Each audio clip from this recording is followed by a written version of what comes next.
అన్న ఎడ కూర్చుంటాడు? అన్న పెద్ద అన్న పెద్ద డాడీ ఎడ కూర్చుంటాడు? వెనకాల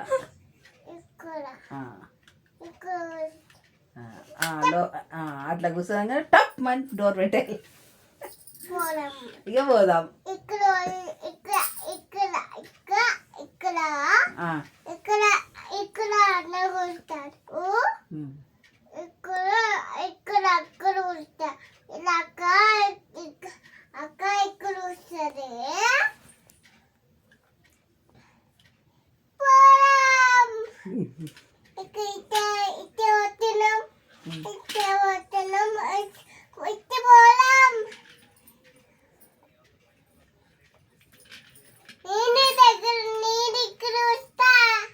నువ్వు నా దగ్గరకు వస్తావా?